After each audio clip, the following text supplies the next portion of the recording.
प्राचीन काल में एक पराक्रमी दैत्य था, जलंधर। उसकी शक्ति का रहस्य उसकी पत्नी वृंदा के पतिव्रता धर्म में था। वृंदा इतनी सती और धर्मनिष्ठ थी कि उसकी तपस्या के कारण जलंधर को कोई भी देवता परास्त नहीं कर पाता था। देवताओं की विनती पर भगवान विष्णु ने जलंधर का रूप धारण किया और वृंदा के सामने प्रकट हुए। वृंदा ने उन्हें अपना पति समझकर उनका स्वागत किया। उसी क्षण उसका पतिव्रत धर्म भंग हो गया और जलंधर अपनी शक्ति खो बैठा। इसके बाद भगवान शिव ने जलंधर का वध किया। जब वृंदा को यह सत्य ज्ञात हुआ तो वो अत्यंत दुखी होकर भगवान विष्णु को शाप दे बैठी। हे विष्णु, जिस प्रकार आपने मेरा सतीत्व नष्ट किया, वैसे ही आप पत्थर बन जाएं। भगवान विष्णु ने उस शाप को विनम्रता से स्वीकार किया और बोले, हे देवी वृंदा, तुम्हारी भक्ति अमर रहेगी।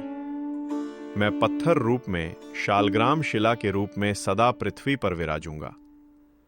जो भी भक्त मुझे इस रूप में पूजेगा, उसे वही फल मिलेगा जो मेरे साक्षात दर्शन से मिलता है। वृंदा ने शाप देने के पश्चात अपने प्राण त्याग दिए। उनकी राख से एक सुगंधित पौधा उत्पन्न हुआ, तुलसी, पवित्र तुलसी देवी। भगवान विष्णु ने भाव विह्वल होकर कहा, हे तुलसी देवी, तुम मेरी प्रियतम बनोगी। मैं तुम्हारे बिना कोई पूजा स्वीकार नहीं करूंगा। तुम्हारा और मेरा विवाह ही तुलसी विवाह कहलाएगा।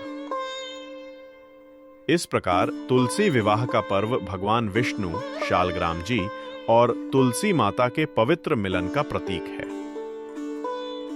गंडकी नदी में प्राकृतिक रूप से मिलने वाली काली, गोल, चिकनी शिलाएं, जिनमें चक्र, घुमावदार निशान बने होते हैं, वे शालग्राम जी कहलाती हैं। ये चक्र भगवान विष्णु के सुदर्शन चक्र का प्रतीक हैं। हर प्रकार की शालग्राम शिला किसी विशेष रूप का प्रतिनिधित्व करती है, जैसे कि लक्ष्मी नारायण शालग्राम, नृसिंह शालग्राम, मत्स्य, कूर्म, वराह, वामन शालग्राम इत्यादि। ये सभी स्वयंभू साक्षात प्रकट रूप हैं। इनका प्राण प्रतिष्ठा करने की आवश्यकता नहीं होती। शालग्राम जी की पूजा करने से घर में पवित्रता, समृद्धि और मोक्ष की प्राप्ति होती है। तुलसी और शालग्राम का एक साथ पूजन लक्ष्मी नारायण के पूजन के समान माना गया है।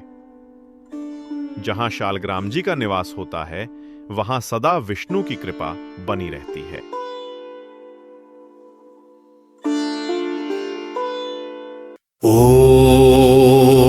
ओम तुलसी नमः। ओम हरिप्रिय नमः। ओम वृंदावनवासिने नमः। ओम सर्वमंगल्यै नमः। ओम शांतिदायिने नमः।